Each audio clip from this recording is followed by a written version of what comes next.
a friendship that'll never ever end.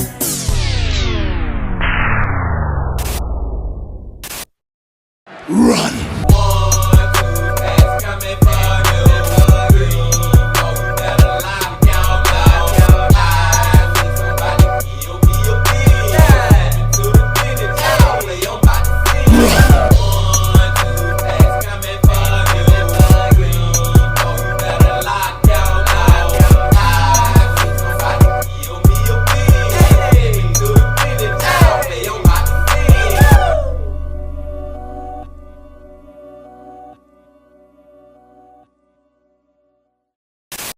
It's a beautiful day in the neighborhood. Reaction Beanie, yo, 779. Tighten that neighborhood, my brothers and sisters. The week feels like it has went by fast as freak bean team, because it is already time for another reaction suggestion Friday. Back for another RSF bean team. And as y'all can see, I already have the YouTube random comment picker thingamajiggy already locked and loaded. And we just have to pick a winner. In 5, 4, 3, 2. And the winner is Red Pill Freedom 6692. And Red Pill says, react to what happened to the Sodder children by Nexpo. Hey, I don't know who the freak the Sodder children is, being team. You know what I'm saying? This is going to be a brand new story for me. And then just the fact we going back to Nexpo, which is a channel that I don't react to a lot. The last one I react to was the freaking Blair Witch, the real life Blair Witch. That was freaking crazy. And shout out to Red Pill too, because Red Pill is the most recent member of the Bean Team All-Stars, the most recent member. So I appreciate you, Red Pill. And we're about to get into this video. I'll be right back. All right, Bean Team, I got the video pulled up. And like I said, the title of the video is What Happened to the Sodder Children? Now, I don't know where we're about to go with this story, Bean Team, but it's coming from Nexpo. So I already know it's about to get loco up in here. And I'm ready to check it out. But before we check it out, y'all know what y'all got to do. Get whatever you may need. Get what you need, please. We are back to Nexpo. Y'all got what y'all need. Y'all ready to go? Then let's go.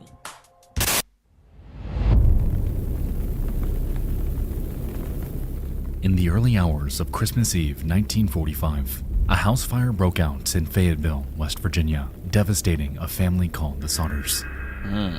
Out of George and Jenny Sodder's 9 children, 5 were never seen again. You might expect that these missing kids had perished inside. However, reality isn't so simple. Their remains were never found. Their bodies unaccounted for. And it's like they up and vanished, leaving a multi-decade-long mystery lying in their wake.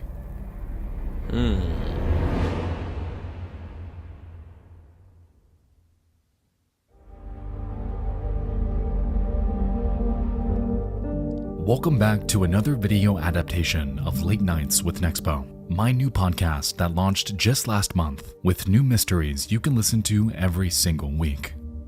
From what it looks like, you guys seem to have Thank Nexpo, it is commercial right now, y'all. But I just gotta say, that's very freaking crazy that you have 9 kids and it's a house fire and 5 of them just vanished. You know what I'm saying? No freaking sign of them even existing in the house anymore. Not their dead, charred bodies or nothing. I don't know, y'all.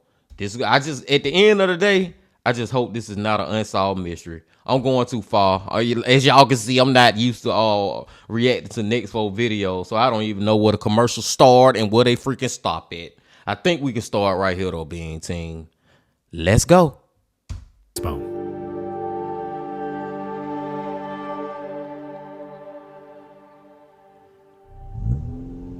Night. You're driving along a lonely stretch of West Virginia highway. The only light comes from the headlights of your car, which shine on the dark forest lining the road. The scenery is a blur. Until suddenly, up ahead, you see it. A strange billboard looming low to the ground at the side of the road. From it, the faces of 5 unsmiling children staring back at you. Their photos are haunting enough. But then you read the words plastered above. What was their fate? Kidnapped or murdered? Or are they still alive?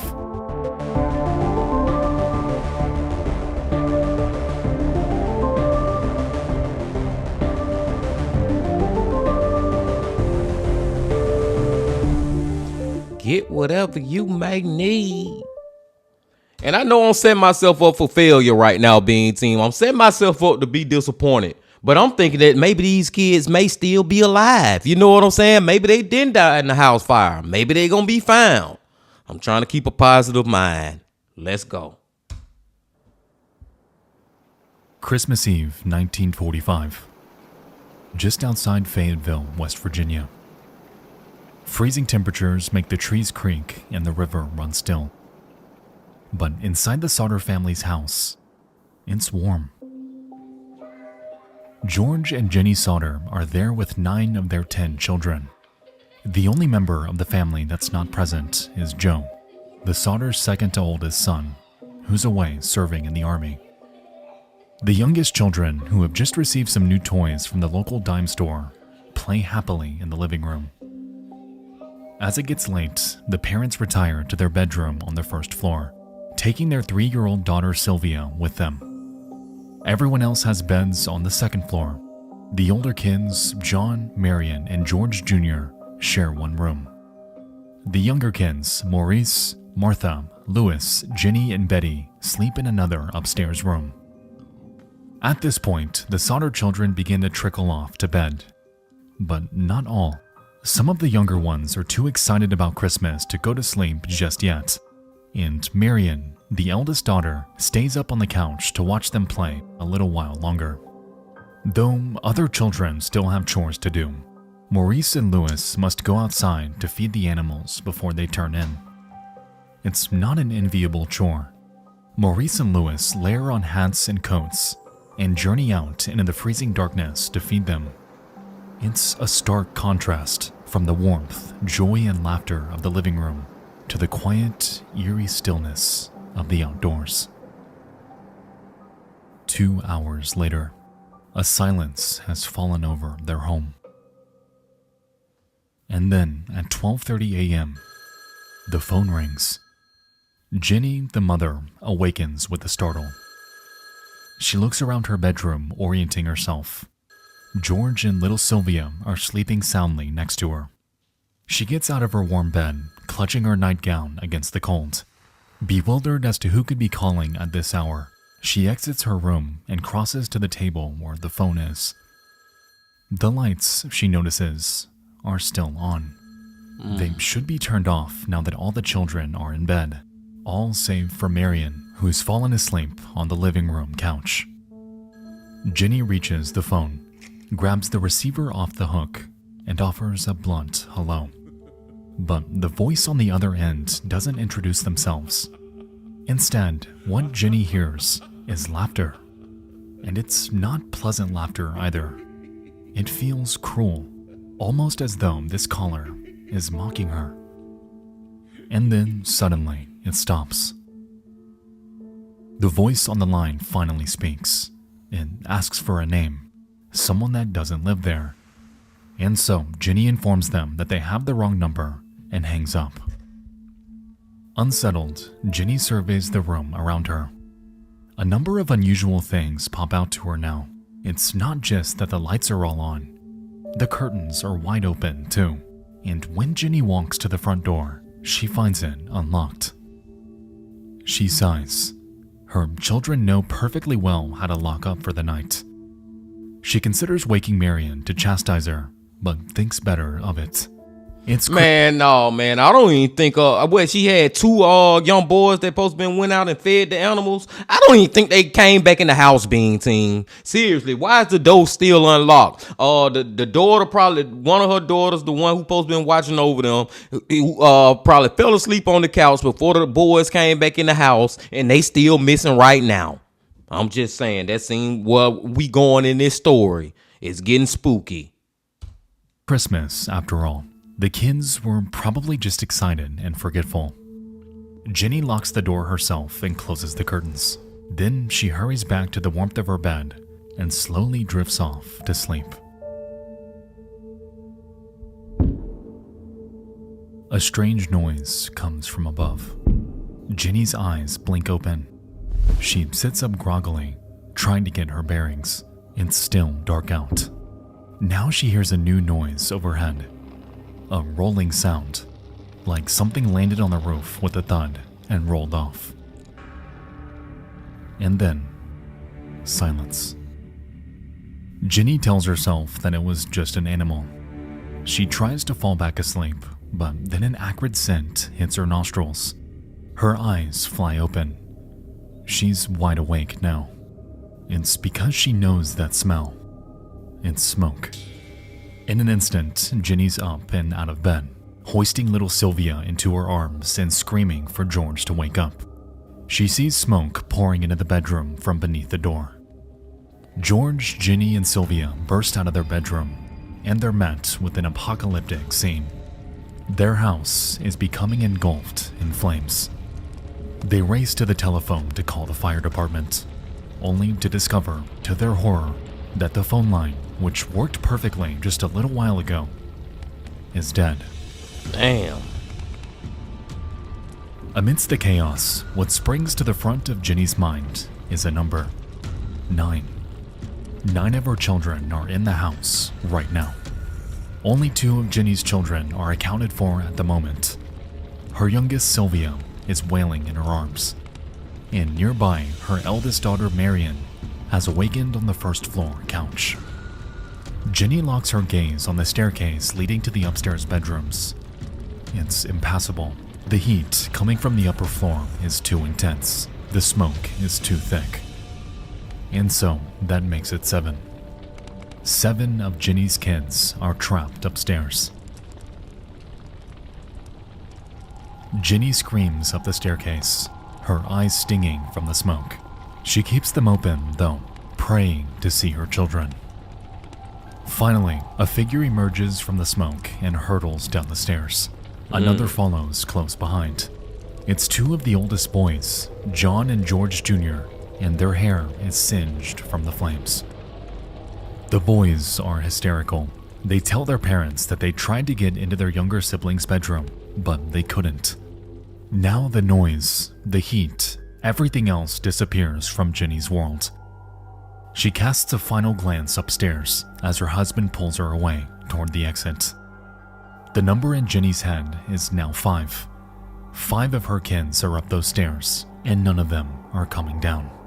Boy, that is a terrible situation to be in right there. You know that 5 of your own freaking children are trapped upstairs. It's a fire going on. And you know, either I go up there and try to save them and I end up more than likely dying myself, or I try to save myself and let my kids die. What the freak kind of damn scenario is that to be in, Bean Team? I don't know, man. I'll just put it this way. If George and I can't remember the mama name right now, but if the mama and daddy decide, you know what, we're gonna go try to save our kids, I wouldn't have not one problem with it at all, Bean Team. Not one freaking problem. A moment later, Jenny, George, and the 4 kids who are accounted for are standing outside. It's freezing cold, and they're all still in their nightgowns. But George doesn't hesitate. He races off to fetch the ladder they keep against the side of the house. The others follow, their bare feet slapping against the icy ground. But around the corner of the home, another shock awaits them. Their ladder is gone. Following this, they go to their garage to get their truck so they can drive it up to the window and climb up. Now, the Sodders have 2 trucks. But when George tries the ignition on both of them, neither engine will start. George can't believe it. Both trucks worked perfectly fine just yesterday. He bolts out of the garage, desperately searching for something, anything that might help.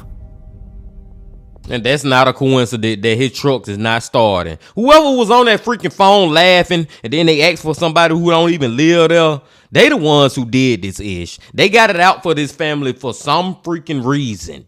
And it more than likely probably don't even have nothing to do with the kids. There's an old rain barrel near the home, and so George tries to throw some water into the flames, but it's no use. The water inside the barrel is frozen solid. Because of this, George is reduced to shouting the children's names over and over at the house. But in return, all he hears is the roar of the inferno. While the house continues to burn, the oldest daughter Marion dashes away down the dark, freezing road. The Sodders' phone doesn't work, but their neighbors just might. She's still barefoot, and there isn't another house for quite a while. At last, she arrives, and tears of relief flow down her cheeks as the neighbor lets her in and points her to their phone. Shaking from head to toe, Marion manages to place the call, but the operator doesn't respond. Marion is beside herself. This can't be happening.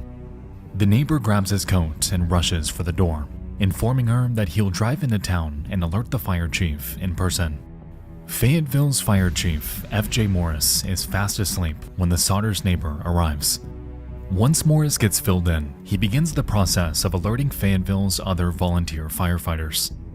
Their department operates by using a phone tree, which means one calls the other, calls the other, calls the other.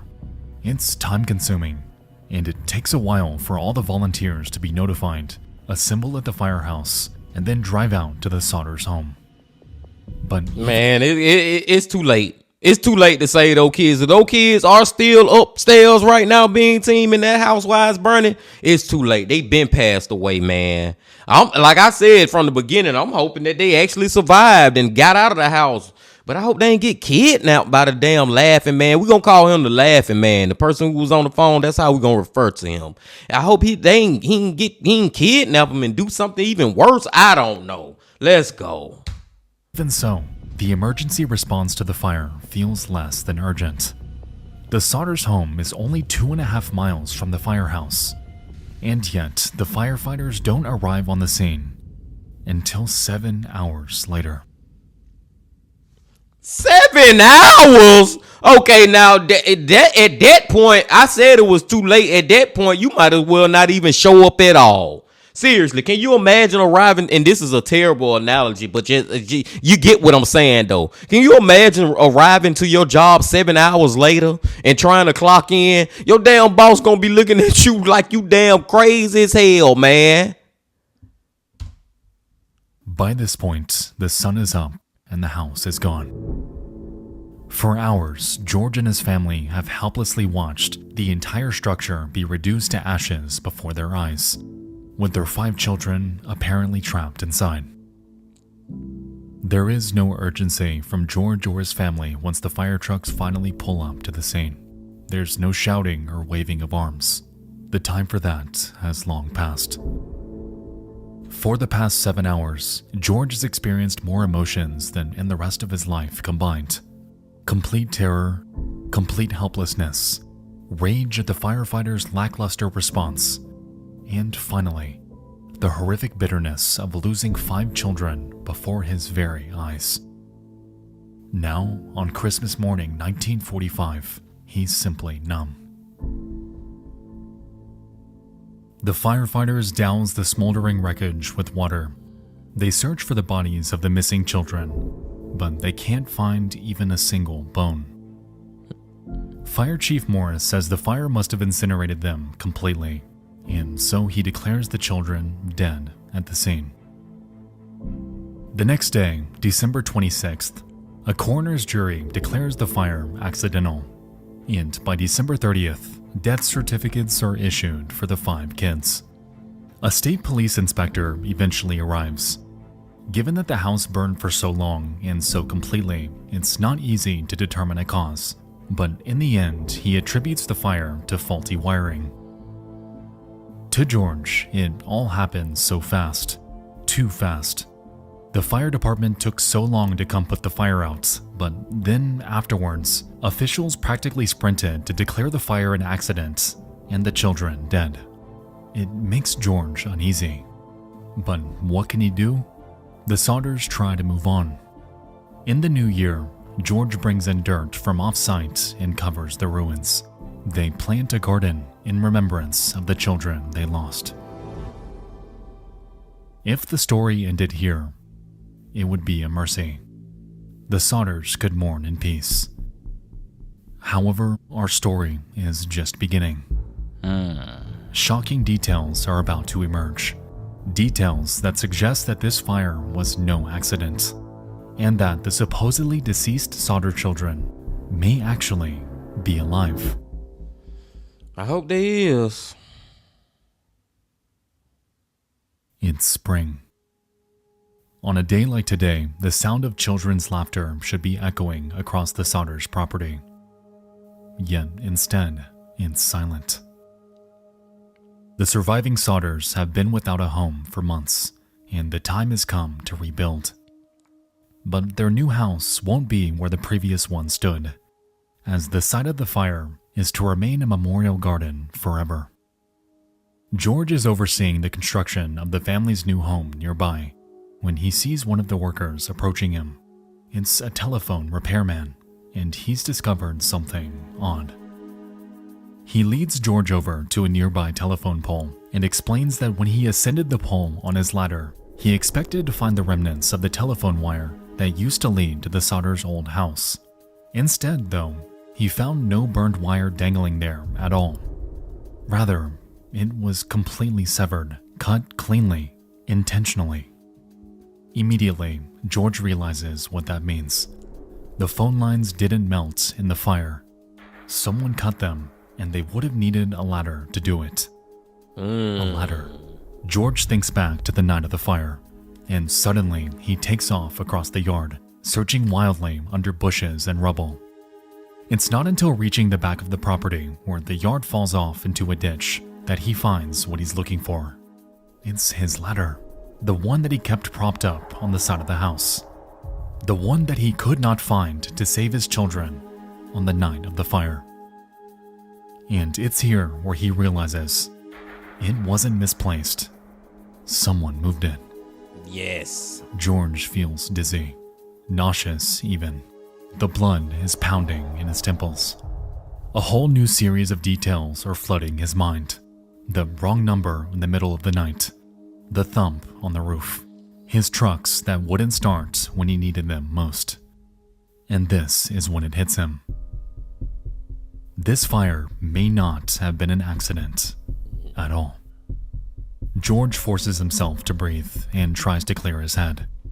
He reminds himself that the investigators already determined the cause. It was faulty wiring. And yet, George can't bring himself to believe it. He was in the house when it happened. The investigators weren't. Now, a final memory comes back to George. When he emerged from his dark bedroom into the living room, it was bright. And not just because of the flames either. He's certain that the lights were still on.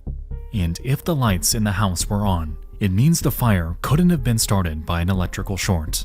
Otherwise, the house's power would have failed, and it would have been completely out. He rushes to tell Jenny, and she remembers it all the same way he does. In her recollection, the lights were definitely on when they came out of the bedroom. In her mind, she returns to the moment after she hung up the phone. She closed the curtains, she locked the door, but no, she didn't turn the lights off before going back to bed. She left them on for her daughter. So if the house had electricity at the time, the lights should have been on, and they were. All at once, a realization rushes over them. Her eyes meet his, and the word on their lips, arson. At this point, there's no stopping it.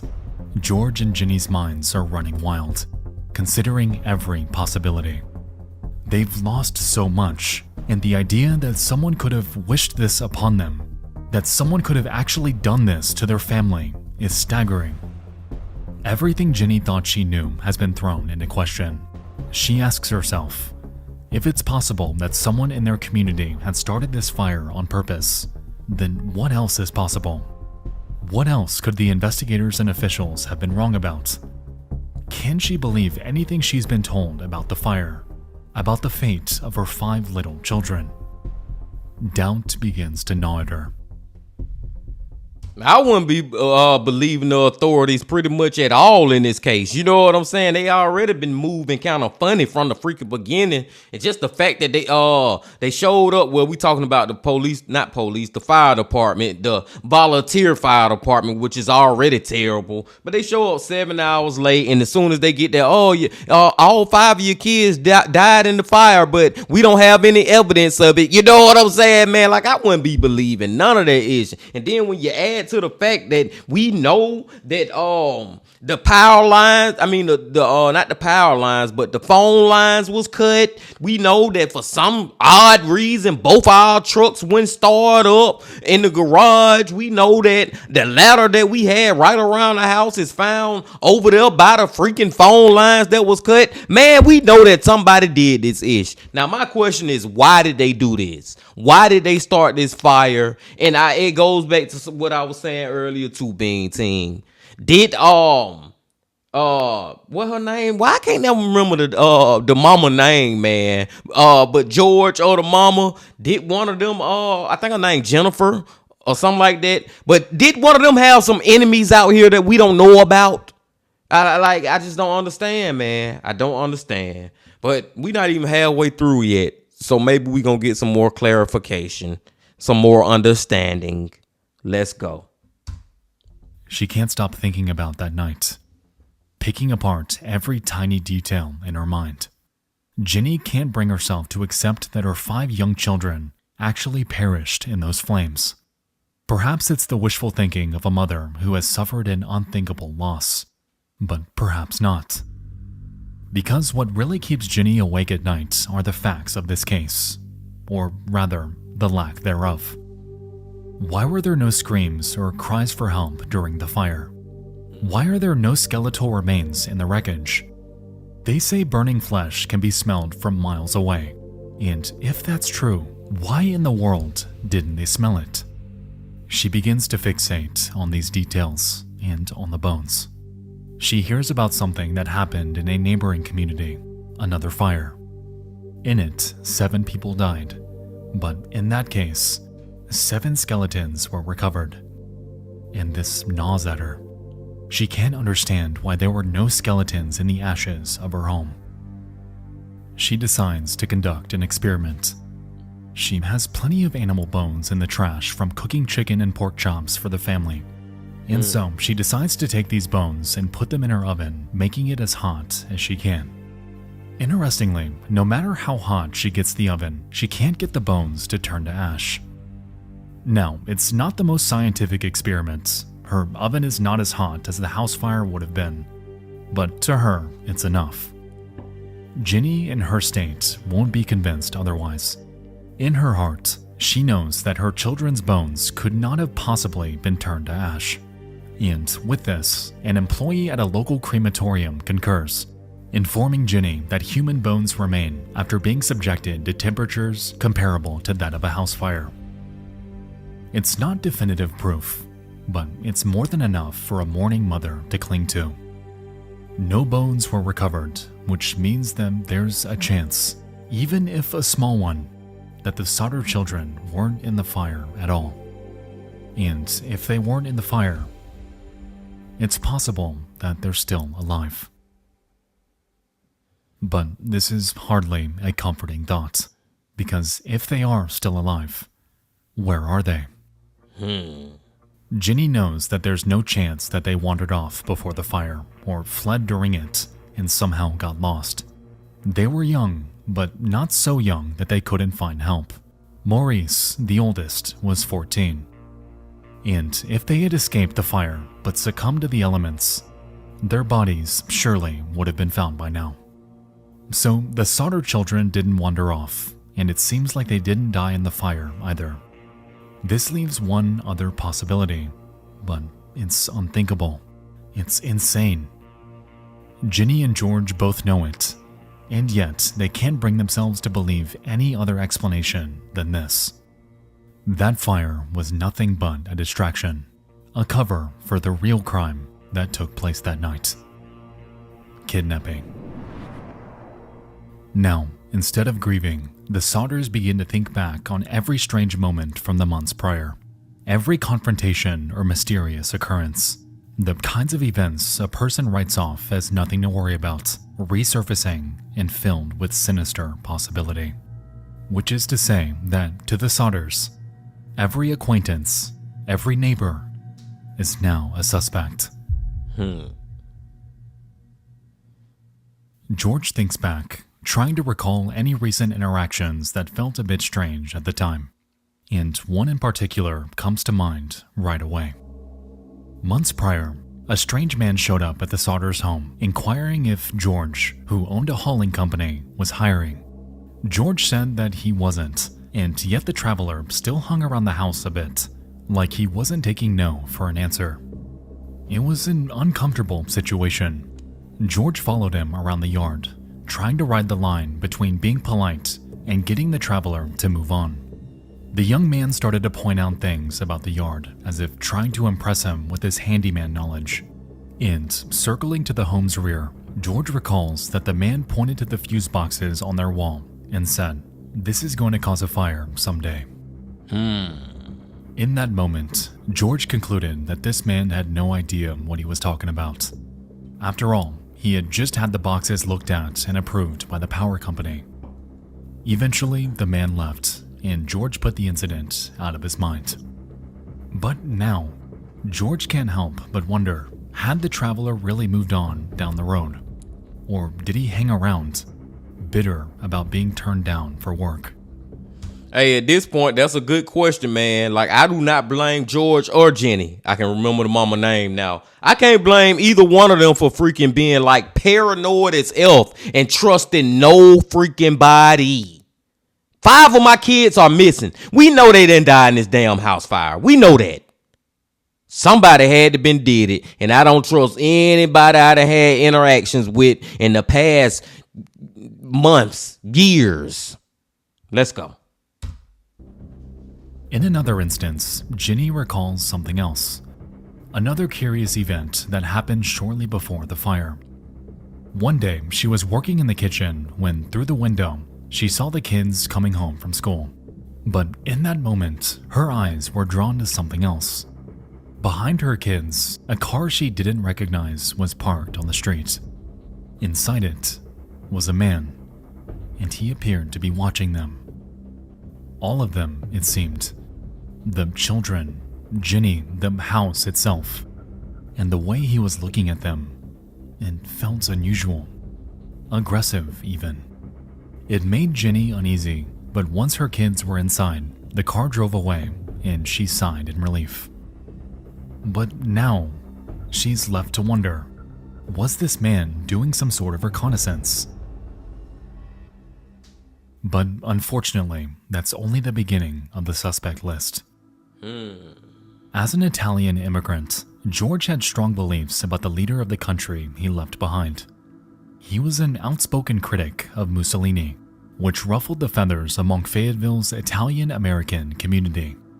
George had one business associate in particular, who we'll call Nick.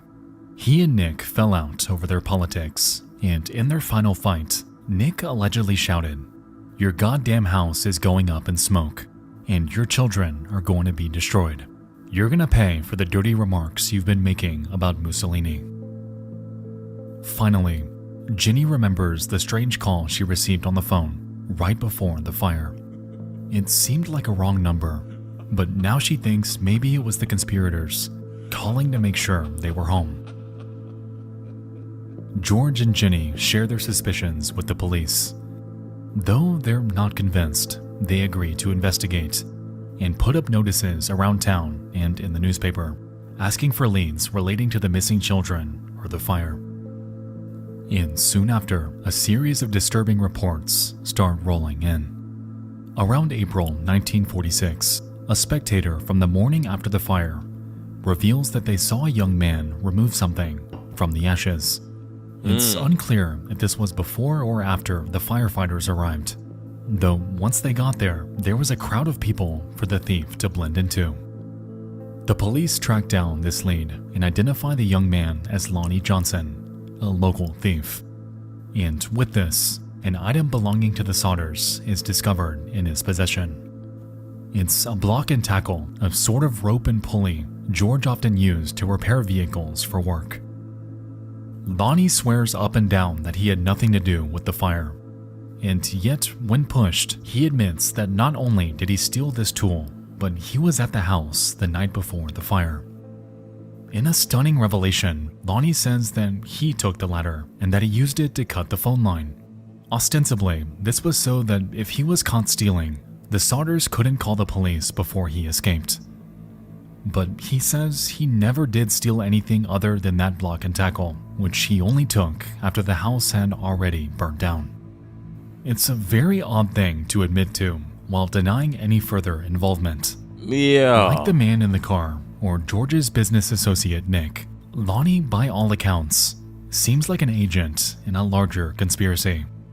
But in order to prove something of that magnitude, the Sodders are going to need a staggering amount of new evidence. And surprisingly, that's exactly what's about to arrive.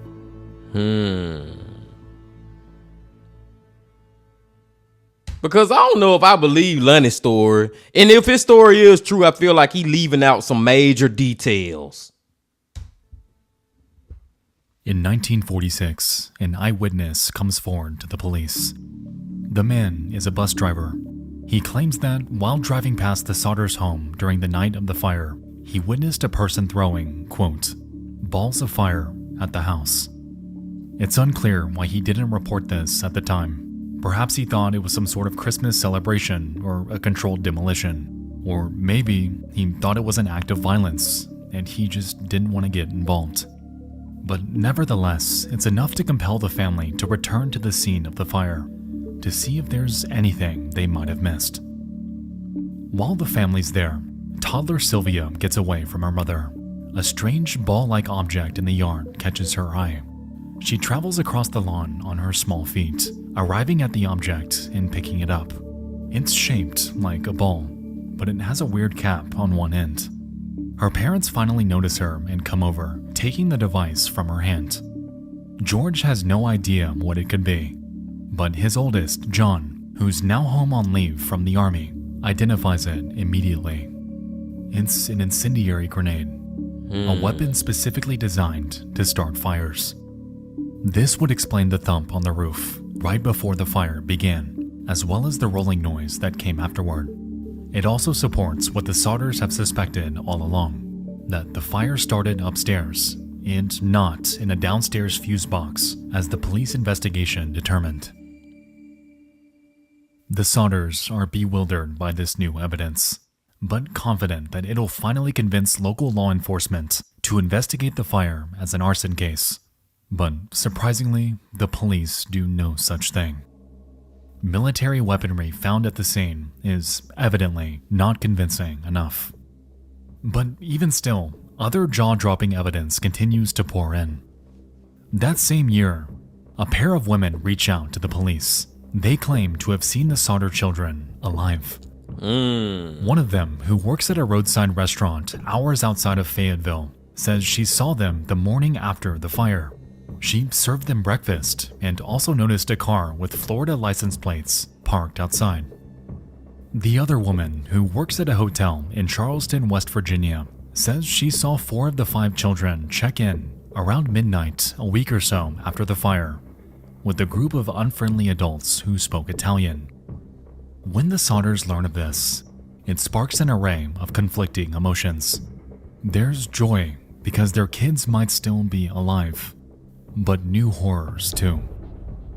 What if their kids were taken by fellow Italians as revenge for George's anti-Mussolini views? If that's true, the children could be back in Italy, thousands of miles beyond the reach of the police in West Virginia. By this point, the Sodders are beyond frustrated with the lack of results from law enforcement. For the past year, it's been one staggering revelation after another, yet the local police are behaving as though the faulty wiring explanation still holds water. The Sodders recognize that they must appeal to a higher authority, and so in 1947, they write to the FBI. They receive a response from FBI Director J. Edgar Hoover himself, but it isn't good news.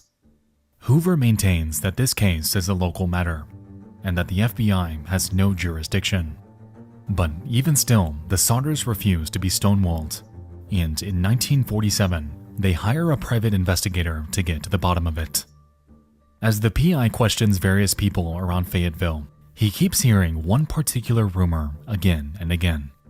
That Fire Chief Morris himself, the man responsible for responding to the fire, discovered a human organ in the ashes. It's a bizarre and potentially major revelation. On Christmas Day, the firefighters claimed that there was absolutely no trace of the children's bodies. But this rumor, conflictingly, implies that they did recover human remains and hid the evidence. Even stranger, it's been said that they placed the organ in a wooden dynamite box and buried it somewhere on the property. It's a strange story, and the PI doesn't quite know what to make of it, but he hears it from so many people that he's compelled to tell the Sodders about it. Right away, the family rushes back to the scene of the fire, and thereafter, they begin digging. It's painful to disturb the flowers they planted in honor of their lost children, but they'll do anything to learn more about what happened. And soon, sure enough, one of their shovels hits something. It's wooden, hollow. George, Ginny, and their surviving children gather around as the box is uncovered and hoisted to the surface. It's a dynamite box, just like their PI said it would be. Collectively, they hold their breath as the lid comes off, and inside, as promised, is an undeniable lump of dried and shriveled flesh.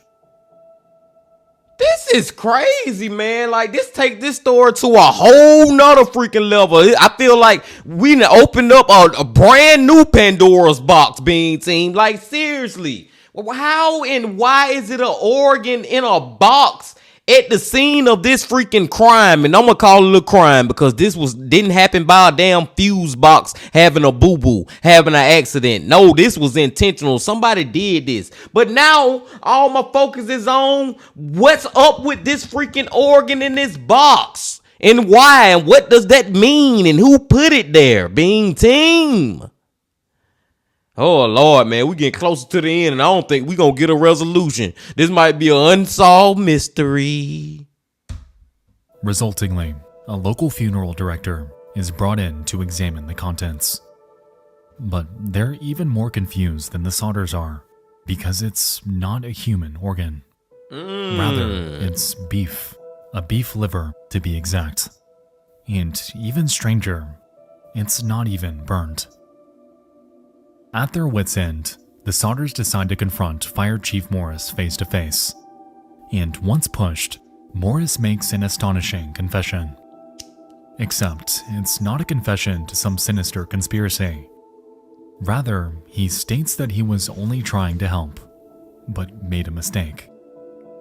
Morris states that he's certain that the kids died in the fire, but watching the Sodder family desperately search for evidence to the contrary and destroying what was left of their own emotional well-being in the process was too much for him to bear. And so Morris says he did something very unorthodox. He got a hold of some beef liver, put it in the box, and buried it at the site. He then planted the rumors himself in the hopes that the Sodders might hear of it and dig up the box. From his strange, distorted point of view, he thought that this might be enough to get the Sodders to believe that their kids were truly dead.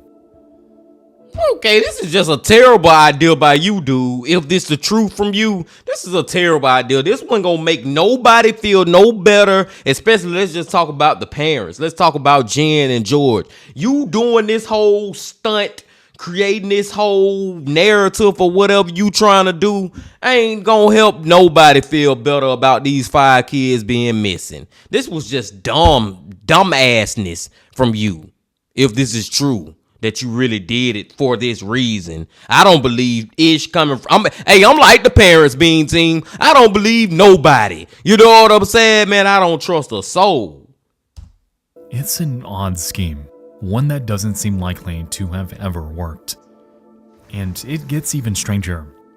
When the Sodders go to retrieve the liver from the coroner, they find that it's disappeared from his office. But even as this line of inquiry fails, another rises. The PI has one more lead to pursue, and it's perhaps the most promising. In 1947, the family's PI investigates one final lead in his search for the missing Sodder kids.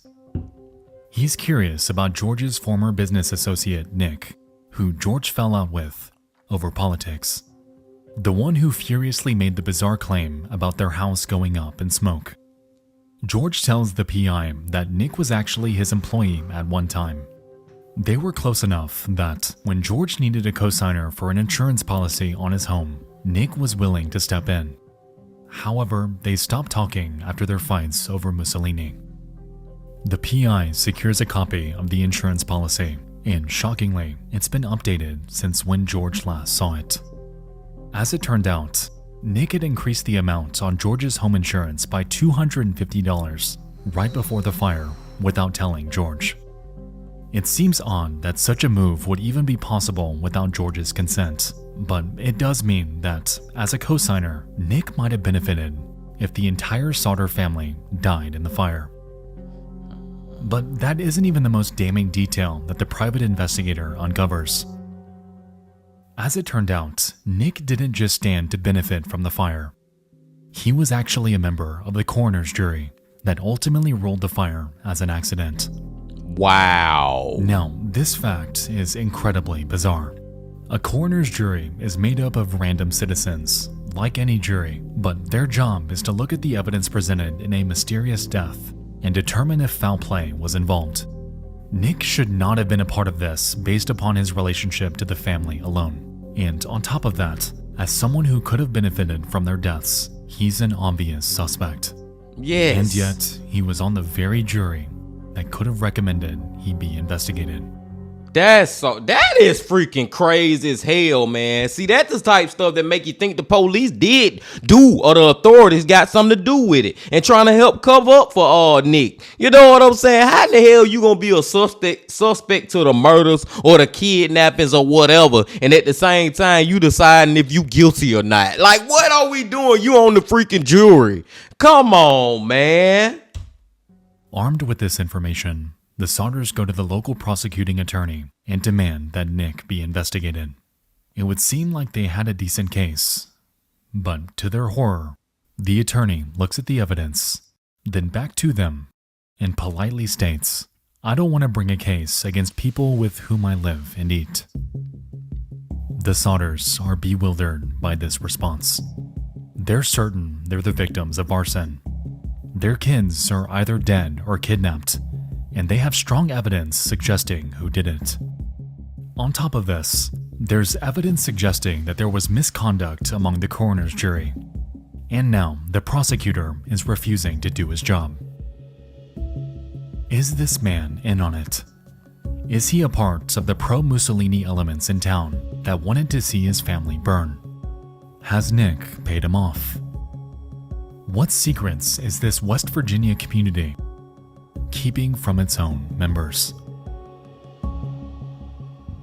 Yep, we can add the prosecutioner to the list of people we don't trust in this story either, B team. I don't trust nobody, man. I feel so sorry for this mama and daddy, for George and Jen, like Jenny. Like, come on, man. Only person on their side right now is God. They literally have nobody else that's gonna help them figure out who the freak, why the freak their kids went missing, or maybe even deceased. Like I said, I don't believe they all died in the fire, but you got to think about it, at this point, it had been over 2, going on 3 years or something now. You never know what happened to them children in that time frame and what type of terrible suffering. I'm not going to even go down that road. Let's go.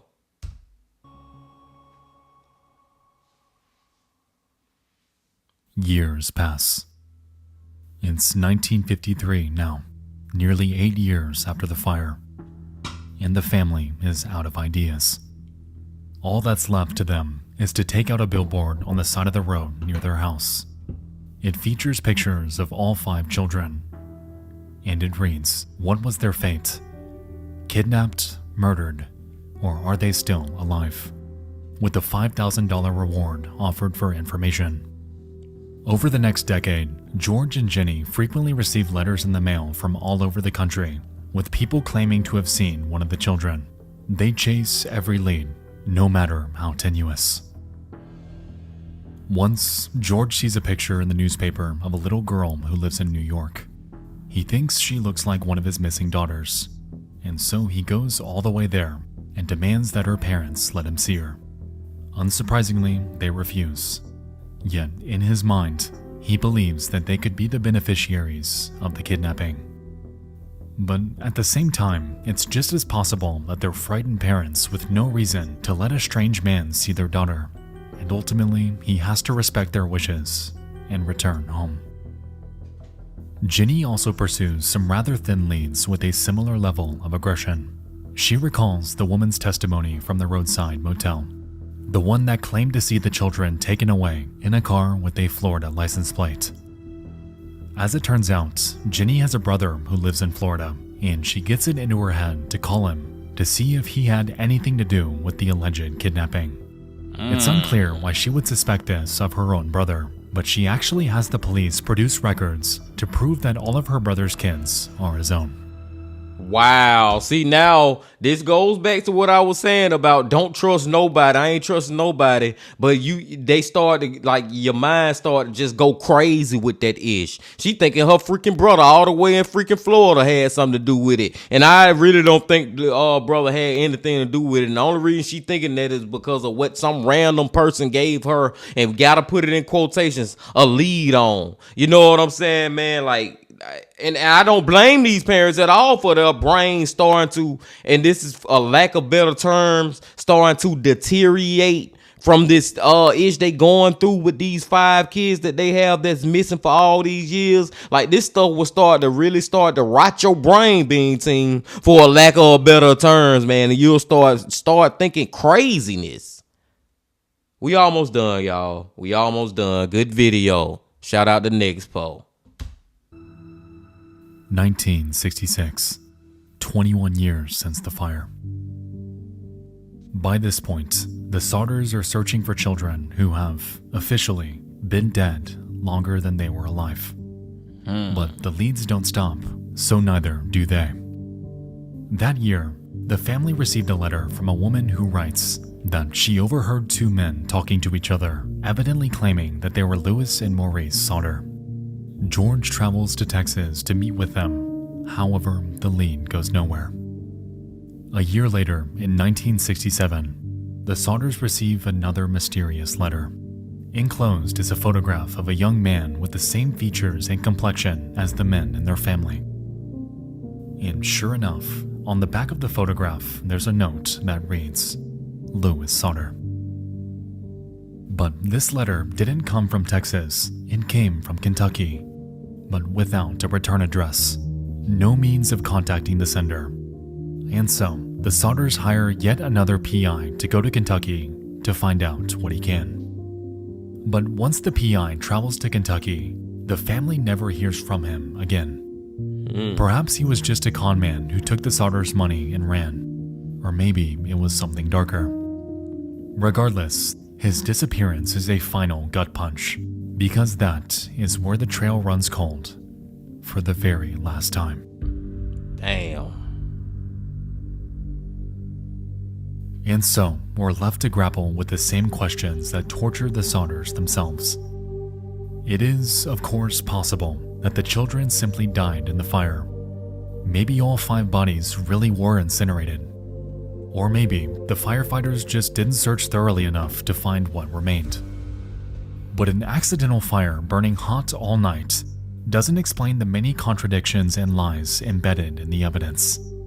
It seems at least possible that their kids were kidnapped. Yet, in some ways, it might be less chilling to believe that they all died in that fire. Grief can do strange things to a person. By not accepting the deaths, Ginny and George became their own tormentors. Yes. As horrifying as the death of a child can be, there's nothing more terrifying than the unknown. Yes. Not accepting the simplest explanation meant that they forced themselves to imagine the worst. Forced themselves through years of false leads and disappointment, and led themselves to hurl terrible accusations at both strangers and family. The unknown. That is what ruined their lives. Not the fire, not the loss, just simply not knowing. Man. The Sodder children stared down from their billboard on the highway, asking every driver who passes, what was our fate?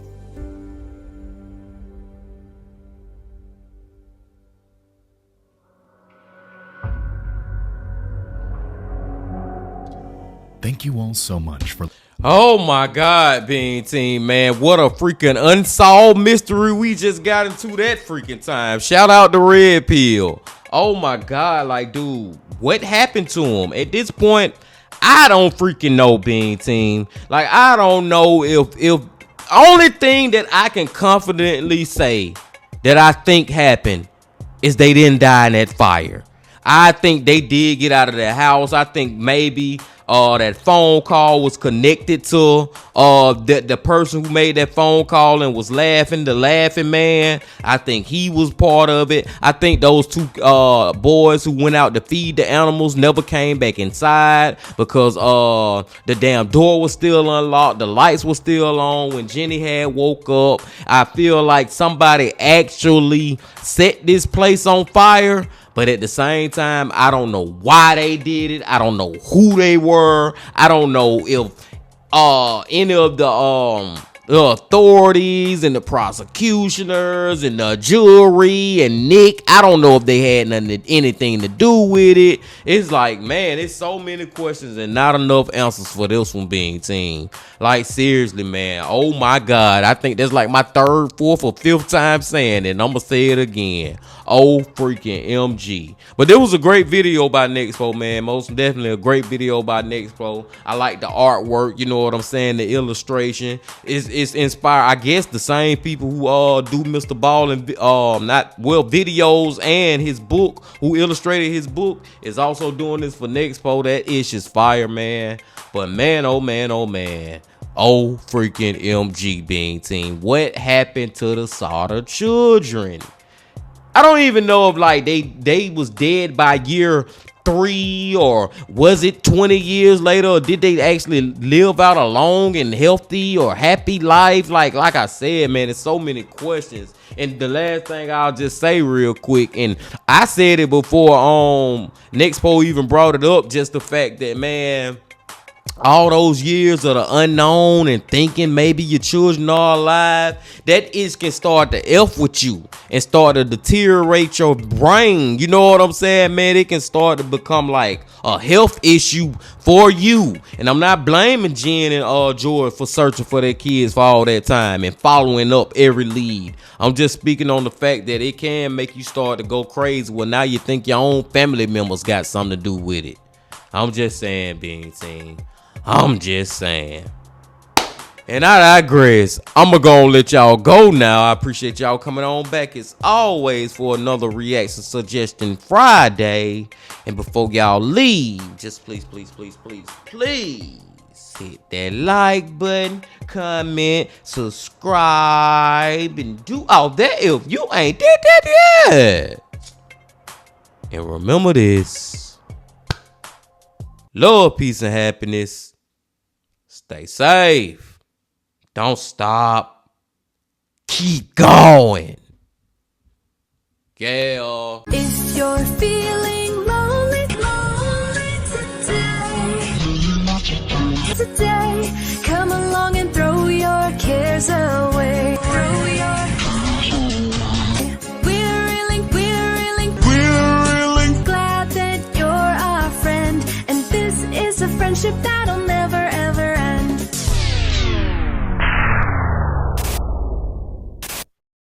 Run!